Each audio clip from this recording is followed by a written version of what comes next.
Now, you're probably not gonna hear many YouTubers actually tell you this, okay? But I'm a very boring investor. And I have this very simple investing strategy. And by the end of this video, you'll know exactly how much money this strategy actually made me for the year of 2023. And by the way, I gotta say, the market did pretty good. But overall, guys, do me a favor and smash the like button and let's get right into it. First of all, here are a few details about my strategy that you actually need to know. Number one, I only have one investment. Number two, I plan on holding forever. And number three, I do not plan on investing any more money. Now, automatically, when you hear these three facts, you're probably thinking this sounds insane. Kind of sounds crazy. What do you mean you only have one investment? Isn't that risky? What do you mean you never plan on selling and you never plan on actually putting in more money? What does this all mean? Well, let's actually break it down. My only investment, number one, is going to be into the S&P 500. That's literally the only thing I put my money into. And that's the 500 largest companies in the US. It could be used to actually track the entire stock market in a way. But when you think about it, the 500 largest companies in the US, although we have over 3,000 public companies here in the US, they account for around 80% of the output of the US stock market. Meaning, just by buying the S&P 500, I'm basically invested into the whole market, but it's a little bit more risky and I'm willing to do that, so I do make just a tiny bit more money sometimes. That is the idea. Now tell me, what is the risk of actually doing this? Well, there is a massive risk. If the US actually goes down and we basically burn, well, I lose all my money, right? But it also means that these 500 large companies, they're not just doing business in the US. Amazon, Apple, Tesla, Microsoft, they don't just sell products or sell cars in the US, they also sell cars and products outside of the US and services. Meaning, hey, if the US goes down, most likely the entire planet is going to be burning up. And by the way I invest won't really make a difference by that point. So that's why I'm not really a big fan of the Dave Ramsey strategy of having 4 different types of mutual funds. But I used to invest that way to have more diversification. But what I learned after a while that is basically the S&P 500 is more than enough. And I kind of copied that from Warren Buffett and his advice, and it's been working great so far. And I'm not going to jump off the roller coaster. I'm not going to basically say I'm trying to make money in 3 years. I'm talking about decades and decades of investing, and that gives me a perfect transition into my second point, which is basically I don't plan on selling.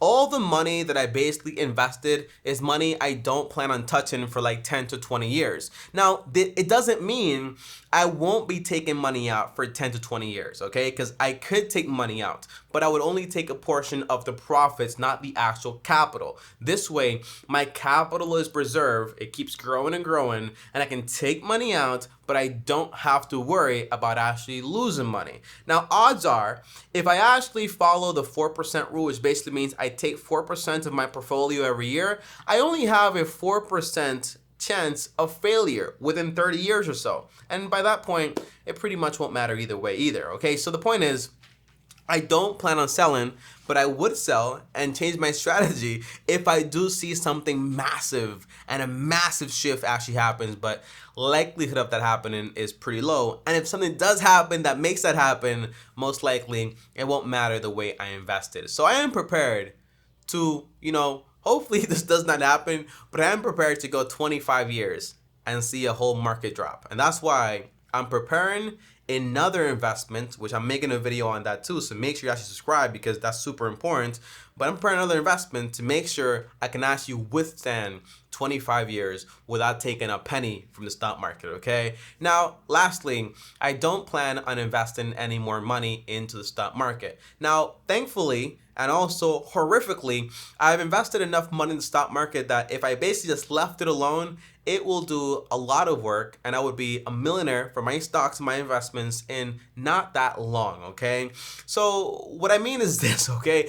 Most people don't know this, but if you invested 50K by the time you actually turn 30 years old and you left that money in there for 35 years at a 10% return, you would end up with around $1.4 million, okay? Not to include, for example, what you get from a lifetime of work, so Social Security, what you actually get in equity from your home that you probably paid off by this point, and what you could actually get from other investments you made in that time period also. So you don't actually need to invest a lot of money when you have a long-term mindset. But my objective has always been, for example, have enough money invested to cover my expenses, and then I can basically stop investing into it. And the answer is I got there. So I have enough money in the stock market to cover my expenses, and now I'm going to stop that so that I can basically use my money for another investment that I keep hinting at, but you want to subscribe because that video is coming pretty soon.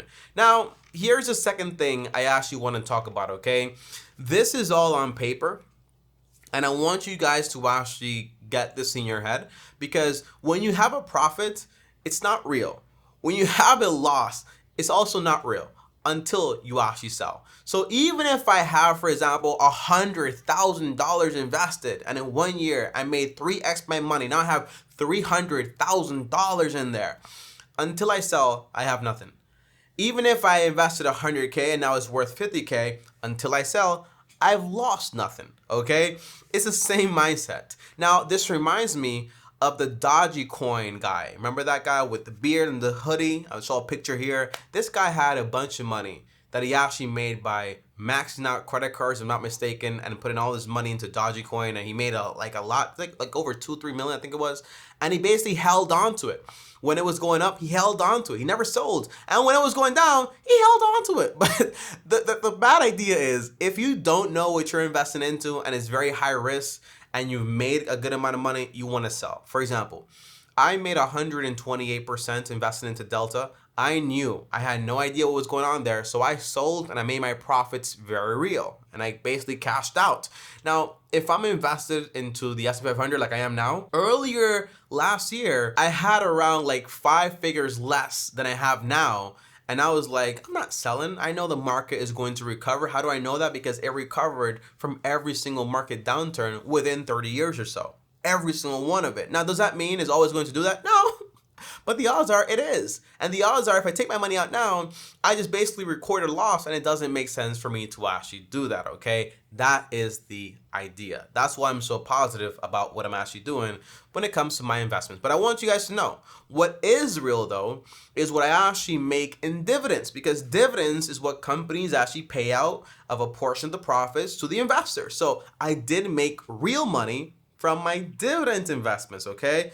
Not really my dividend investment, because I just invest to the S&P 500 and it does pay out some dividends 4 times a year. So that's where I got the money from. But it's not like I'm purposely picking dividend stocks and dividend index funds and mutual funds to actually try to maximize. That's not what I'm doing, okay? It just happens to be that my only investment pays out dividends. If it actually kept the money and reinvested it, I wouldn't be mad either. But last year, I made around $5,387 from my dividends, which basically means around $448, which is actually pretty good stuff, okay? So that's the only real money that I've actually made. Now, what was done with that money? I bought around 12 to 13 more shares of the S&P 500 because I have that money being reinvested. However, side note here, that is going to stop this year. This year moving forward, potentially, I'm not going to be reinvesting my dividends anymore. Because again, I'm going to use a portion of that money, plus my savings, plus some cash, plus my income, to save up for an investment that I have in mind. So again, subscribe because that video is going to be fire. Now, here's the last part, which is why you actually came to this video. Tommy, how much money did you actually make from the stock market last year? Well, my only investment actually made exactly what the S&P 500 actually made, the Standard & Poor's. Now, I made a tiny bit more money by chance, and you'll see right here, but overall, the S&P 500 actually made around 26.3% this year. I mean, 2023, okay?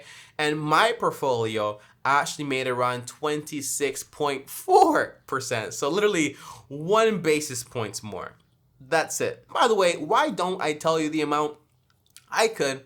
I'm pretty transparent on that stuff, but overall, I don't want you guys, and for the most part, I actually kind of want to chill out on sharing like exactly the figures I make, because that's probably going to get super dangerous at a certain point in my life. But for the most part, it's because it doesn't matter how much money I made. The way I basically invest is to mirror the Standard & Poor. And I basically got exactly that result. So whenever you're wondering, I wonder how much money Tommy actually made, as far as, for example, percentage wise, just look up how much the Standard & Poor, well, the S&P 500 actually make in 2023, in 2024, 2025, 2030, 2040, and you'll know exactly how much money I made. Because again, that is my sole investment, okay?